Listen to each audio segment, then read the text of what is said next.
Hello student, SBN college of education की online class में आपका हार्दिक स्वागत है। हम पढ़ रहे हैं डीएलईडी सेकेंड ईयर की विद्यालय संस्कृति प्रबंध एवं शिक्षण, जिसमें हमारा चल रहा था, जिसमें भौतिक संसाधन चला, मानवीय संसाधन चल रहा है। अब हम पढ़ेंगे प्रशासनिक। प्रशासनिक में क्या है? प्रशासनिक में है कि जिला विद्यालय प्रबंध के लिए एक प्रशासन कमेटी होती है और वो प्रशासन कमेटी विद्यालय का क्या करती है? संचालन कार्य करती है। और उसके कुछ शैक्षिक सिद्धांत बताए हैं। जो शैक्षिक सिद्धांत है हमारे केंद्रीयकरण का सिद्धांत, एक तो है केंद्रीयकरण का सिद्धांत, ठीक है, एक है केंद्रीयकरण का सिद्धांत, दूसरा है विकेंद्रीयकरण का सिद्धांत। विकेंद्रीयकरण का सिद्धांत, दो सिद्धांत हमारे केंद्रीयकरण का और विकेंद्रीकरण का। ये शैक्षिक प्रशासन के सिद्धांत, ये जो शैक्षिक प्रशासन है उस शैक्षिक प्रशासन के सिद्धांत हैं। यानी प्रशासन केंद्रीकरण और विकेंद्रीकरण के रूप में कार्य करती है। शिक्षा प्रशासन की सफलता शिक्षा प्रशासन में लगे व्यक्तियों की क्षमता व शक्तियों के विश्वास पर है। यानी जो शिक्षा प्रशासन की शक्ति है वो प्रशासन की शक्ति किस पर आधारित है? केंद्रीय शक्ति पर आधारित, यानी प्रशासन पर आधारित है। जो प्रशासनिक कर्मचारी हैं उस कर्मचारी वर्ग पर ये संपूर्ण शक्ति टिकी हुई है शिक्षा की। यानी प्रशासन में जो कर्मचारी हैं उन कर्मचारियों को ये शक्ति दी है कि वो किस प्रकार विद्यालय प्रबंध का कार्य संचालित करे। और इसके प्रमुख सिद्धांत, एक तो है रचनात्मक एवं आशावादी सिद्धांत। पहला है रचनात्मक एवं आशावादी सिद्धांत। आशावादी सिद्धांत, रचनात्मक एवं आशावादी सिद्धांत क्या कहता है कि अद्भुत शक्ति होते हैं जिससे आत्म अभिव्यक्ति और आत्मनिर्भरता के साथ कर सके। यानी ऐसी क्रिया जिस क्रिया के अंतर्गत आत्म अनुभूति हो और आत्म अनुभूति के साथ साथ वो कार्य आत्मनिर्भरता के साथ करे, वो होती है रचनात्मक और आशावादी सिद्धांत। दूसरा है मूल्यों का सापेक्ष महत्व। दूसरा है मूल्यों के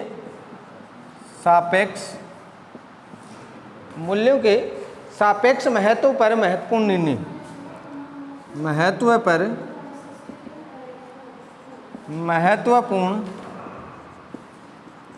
निर्णय।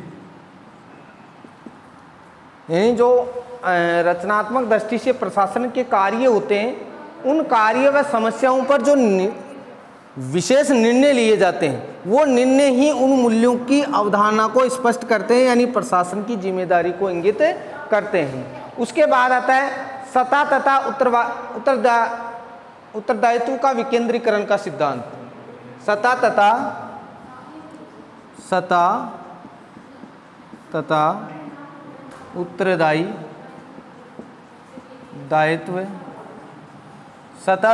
उत्तरदायित्व का विकेंद्रीकरण का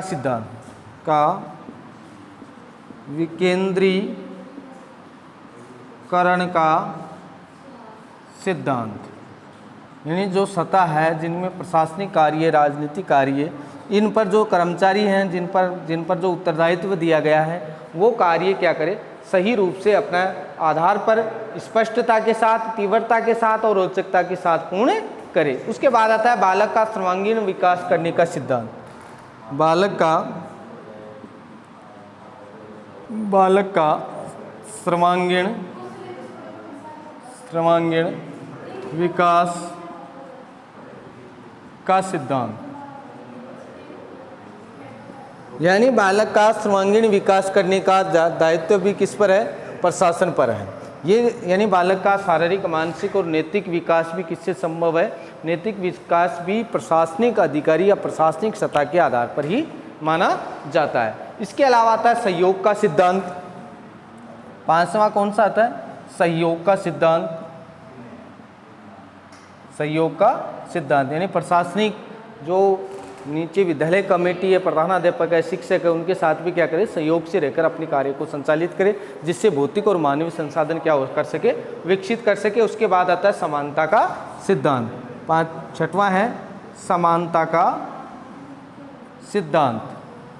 यानी इनके मध्य किसका होनी चाहिए, समानता भी होनी चाहिए, ये स्थिति भी प्रकट करता है। उसके बाद है सतर्कता और भौतिक तत्वों का उचित उपयोग करने का सिद्धांत। भौतिक तत्वों का उचित उपयोग का सिद्धांत, यानी जो भौतिक संसाधन है उनका अच्छी तरह से हम उपयोग करें, अच्छी तरह से उनका प्रभाव रखें, क्योंकि वो जो भौतिक संसाधन है भौतिक तत्व हैं, जैसे भवन है, विद्यालय का भवन है, फर्नीचर है, ठीक है, उन तत्वों का, उन कार्यों का हम अपनी आवश्यकता के अनुसार उपयोग करें, जिससे कि ये प्रशासन की मुख्य जिम्मेदारी मानी जाती है। उसके बाद है अनुकूलन का सिद्धांत। 8वां है अनुकूलन का सिद्धांत। 8वां कौन सा है, अनुकूलन का सिद्धांत। अनुकूलन का सिद्धांत का मतलब प्रशासन है वो सारे जितनी भी आवश्यकताएं हैं शिक्षा प्रशासन के लिए, जितनी भी शिक्षक वर्ग के लिए, जितनी विद्यालय वर्ग के लिए जो प्रशासनिक सेवाएं होती हैं, उस सेवाओं को वो अनुकूल यानी आवश्यकता के अनुसार उनकी पूर्ति करते रहे, तो दोनों के मध्य क्या रहता है, सामंजस्य होता है, और सामंजस्य होने के कारण उसको क्या कह सकते हैं हम, अनुकूलनतम सिद्धांत कह सकते हैं। समाज से संबंध बनाए रखने का सिद्धांत। 9वां है समाज से संबंध बनाए रखने का सिद्धांत।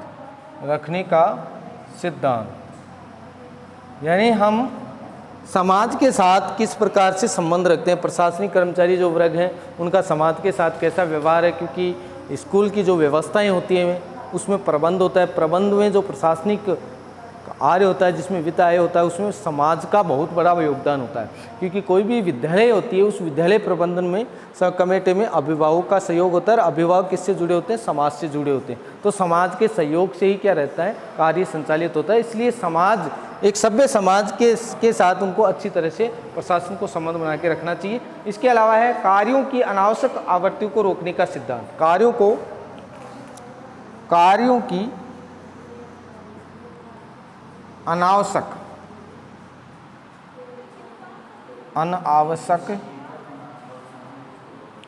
जो हैं आवृत्तियां हैं, अनावश्यक आवृत्तियों को रोकने का अधिकार, आवृत्तियों को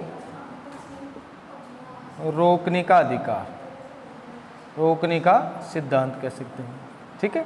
यानी जो बार बार पुनरावृत्ति हो रही है, कोई कार्य है वो कार्य बार बार उसकी अनावश्यक कार्य की आवृत्ति ज़्यादा होती है, तो उसको प्रशासनिक जिम्मेदारी यानी प्रशासन का कार्य है कि उसको रोक सके, इस प्रकार के कार्य से वो संचालित करते हैं। उसके बाद आती है स्वास्थ्य योग्यता तथा चरित्र पर आधारित, स्वास्थ्य योग्यता तथा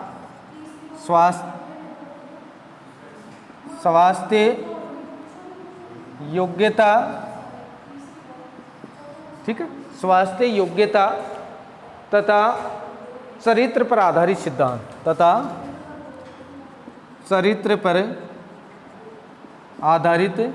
सिद्धांत, यानी ये स्वास्थ्य सेवाएं और योग्यता के आधार पर प्रशासनिक जो मैनेजमेंट होता है, प्रबंध होता है, उसकी जिम्मेदारी होती है कि उन स्वास्थ्य सेवाओं का ध्यान रखे, उनकी योग्यता और चरित्र पर आधारित सिद्धांत, यानी चरित्र के आधार पर ही एक नैतिक विकास के आधार पर कार्य संचालित करता है। और उसके बाद है स्वतंत्रता का सिद्धांत।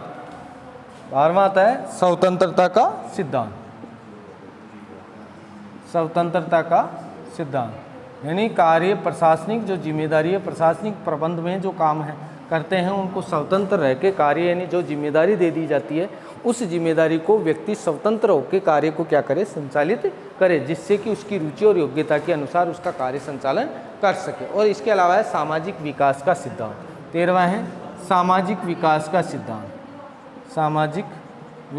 सिद्धांत, यानी सामाजिक मूल्यों को ध्यान में रखकर कार्य को क्या किया जाए, संचालित किया जाए, तो ही विकसित होता है। इसके अलावा आता है व्यावसायिक प्रगति का सिद्धांत, यानी व्यावसायिक शिक्षा पर ज़्यादा जोर दिया जाए, व्यावसायिकता के आधार पर उनको एजुकेशन किया जाए, जिससे कि बेरोजगारी की समस्या ना बढ़े। इसके अलावा आता है व्यक्तिगत उत्तरदायित्वों की सहभागिता, सहयोग और सहानुभूतिता, ठीक है, ये इनकी कार्यशैली उन्होंने बताई है। इस प्रकार की प्रवृत्तियों के साथ उन्होंने समावेश किया है। यानी ये मुख्य प्रशासनिक आधार पर मुख्य कर्मचारियों के क्या हैं, प्रवृत्तियां हैं, जिसमें ये बताया कि केंद्रीयकरण का सिद्धांत उन्होंने स्पष्ट किया, विकेंद्रीकरण का सिद्धांत उन्होंने स्पष्ट किया, जिसमें इन्हीं विकेंद्रीकरण और केंद्रीकरण, केंद्रीकरण का मतलब आंतरिक प्रवृत्ति और विकेंद्रीकरण का मतलब बाहरी प्रवृत्ति। यानी प्रशासनिक जो आधार है विद्यालय का, वो प्रशासनिक आधार इन सारी सिद्धांतों को आधार मानकर कार्य को क्या करता है, कार्य को संचालित करता है, चाहे वो व्यक्तिगत सिद्धांत हो, व्यक्तिगत सिद्धांत पर आधारित हो या अन्य प्रवृत्तियों के कार्यों पर सिद्धांत पर आधारित हो। उनकी प्रवृत्तियां क्या होती हैं, भिन्न भिन्न प्रवृत्तियां होती हैं और वो उन पर कार्य भी संचालित करता है। जिसे इन्होंने स्पष्ट किया, विद्यालय प्रशासन के आधार पर जो कार्य उसने शैक्षिक प्रशासन के आधार पर जो जिम्मेदारी बताई, वो शैक्षिक प्रशासन के आधार पर उन्होंने स्पष्ट किया कि शैक्षिक जो प्रशासन है, उस शैक्षिक प्रशासन की मुख्य भूमिका क्या होती है कि कोई भी शिक्षा के प्रति गतिशीलता होती है, उस गतिशीलता की प्रक्रिया को क्रियाशील बनाने का काम करता है। यानी कभी भी प्रशासनिक कार्य क्या करता है, विद्यालय प्रबंध कमेटी में गतिशीलता को लाता है और उसी गतिशीलता के साथ साथ वो उस कार्य पर निर्भर होती है। वो गतिशीलता किस पर निर्भर होती है, प्रशासनिक कर्मचारियों पर निर्भर होती है। किस पर निर्भर होती है, प्रशासनिक कर्मचारियों पर निर्भर होती है। और शिक्षा की व्यवस्था करना ही समझना, अपितु शिक्षा के संबंध में योजना बनाना, संगठन बनाना, शिक्षा के बारे में नए नए विचार लाना, नवाचार लाना, ठीक है, भौतिक संसाधन और मानवीय संसाधन है उनके मध्य सामंजस्य स्थापित करना, यानी भौतिक संसाधनों की जितनी आवश्यकता है उतनी आवश्यकता के अनुकूल भौतिक संसाधनों को पर्याप्त करना, ठीक है, मॉडल स्कूलों का निर्माण करवाना, बच्चों का सर्वांगीण विकास करवाने की और लक्ष्य की ओर निर्धारित करना, ये काम किसका है, प्रशासनिक शैक्षिक प्रशासन का कार्य है। और इसीलिए इन्होंने सिद्धांत निश्चित किया। सबसे पहले किया रचनात्मक और आशावादी सिद्धांत। रचनात्मक और आशावादी सिद्धांत का मतलब है कि जो कर्मचारी वर्ग है वो अपनी रचना यानी अपनी आवश्यकता, रुचि और योग्यता के अनुसार कार्य को क्या करे, संचालित करे। उसके अलावा मूल्य के सापेक्ष महत्व पर महत्वपूर्ण निर्णय ले, मूल्य के सापेक्ष महत्व पर महत्वपूर्ण निर्णय ले, यानी मूल्य जो है, जो हमारा मूल्य है, उस मूल्य के आधार पर जो एजुकेशन प्रणाली है, उस एजुकेशन प्रणाली को शिक्षा संबंधी महत्वपूर्ण निर्णय, कार्य, योजनाएं और समस्याएं, उन पर सब पर विचार करें। यानी जो हमारी योजनाएं हैं, जो विद्यालय की कार्य योजनाएं हैं, जो हमारी समस्याएं हैं, चाहे शौचालय की है, पेयजल की है, उन सब पेयजल समस्याओं और जो संगठन है, उन संपूर्ण संगठन की जिम्मेदारी किसकी है, प्रशासनिक कार्यों की है। उसके बाद सत्ता व उत्तरदायित्व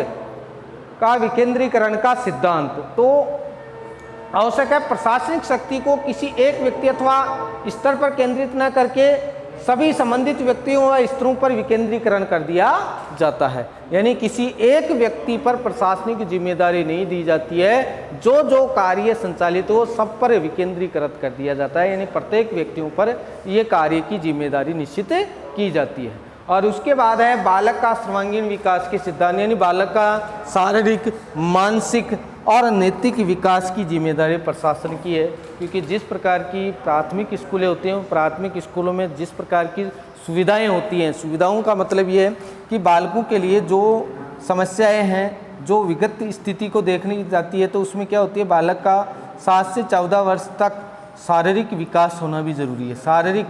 शारीरिक विकास के साथ साथ क्या ज़रूरी है, मानसिक विकास भी ज़रूरी है। ठीक है, उसके 14 के बाद मानसिक के साथ नैतिक विकास होना भी जरूरी है। तो बालक का सर्वांगीण विकास का सिद्धांत ये प्रशासन की मुख्य जिम्मेदारी मानी जाती है। उसके बाद है सहयोग का सिद्धांत। सहयोग का मतलब जो कर्मचारी वर्ग हैं, ठीक है, शैक्षिक प्रबंध प्रशासन उनके साथ कर्मचारी वर्ग है, उनके साथ क्या करे, सहयोग की भावना रखे और उसमें रुचि और सम्मान की दृष्टि से उन्हें देखे, जिससे कि कार्य संचालित हो सके। उसके बाद आता है समानता का सिद्धांत। यानी सबके साथ क्या हो, समानता का अधिकार हो, किसी भी प्रकार की जाति, धर्म, इस प्रकार की कोई क्या नहीं हो, भेदभाव ना हो, इस प्रकार की स्थिति पैदा ना करे एजुकेशन में। तो ये प्रशासन की जिम्मेदारी होती है, जो प्रबंधन को क्या करता है, नियंत्रण करता है। उसके बाद है भौतिक तत्वों का उचित उपयोग एवं सिद्धांत। यानी भौतिक जो तत्व हैं, उन भौतिक तत्वों का उचित रूप से क्या करें, हम उपयोग में ले। यानी जो हमें विद्यालय भवन है, पुस्तकालय है, फर्नीचर की व्यवस्थाएँ हैं, कंप्यूटर कक्ष है, प्रयोगशालाएँ हैं, इन तत्वों का हमें आवश्यकता के अनुसार क्या करें, उपयोग करें। इसके अलावा है अनुकूलतम का सिद्धांत। अनुकूलतम का सिद्धांत का मतलब है जो भी योजनाएं संगठन निर्धारित किए जाते हैं, उनके मध्य हमारा सामंजस्य होना चाहिए। यानी विद्यालय के जो सहयोगी कर्मचारी हैं, विद्यालय के जो संचालित व्यक्ति हैं, उन सबके साथ हमारा क्या होना चाहिए, सहयोग होना चाहिए। उसके साथ है समाज से संबंध बनाए रखने का सिद्धांत। यानी समाज से हमारा जो अभिभावक वर्ग है उसका प्रशासन के साथ क्या होना चाहिए, अच्छा संबंध होना चाहिए। कार्यों का अनावश्यक यानी किसी प्रकार के अनावश्यक जो कार्य हैं उन अनावश्यक कार्यों का उत्तरदायित्व यानी आवृत्ति बार बार न की जाए। स्वास्थ्य और योग्यता और चरित्र पर आधारित सिद्धांत होना चाहिए, यानी इस आधार पर ही हमें क्या करना चाहिए, प्रशासन का कार्य संचालन करना चाहिए। स्वतंत्रता का सिद्धांत होना चाहिए, यानी रुचि और बालक की रुचि और आवश्यकता के अनुसार क्या करें, उनको विकसित करें। उसके बाद आता है सामाजिक विकास, व्यक्ति का सामाजिक विकास होना जरूरी है, यानी सामाजिक मूल्यों पर सबसे ज़्यादा ध्यान दिया जाना चाहिए प्रशासनिक अधिकारियों को। इसके अलावा व्यक्तिगत अधिकार है, ठीक है। इस प्रकार के ये सिद्धांत आपको निर्धारित किए गए हैं शैक्षिक प्रशासन के, ठीक है। ये थी आपकी फर्स्ट यूनिट, जो आज संपूर्ण यूनिट पूर्ण हो चुकी है। अब आपकी सेकेंड यूनिट प्रारंभ करेंगे, जो अगले चैप्टर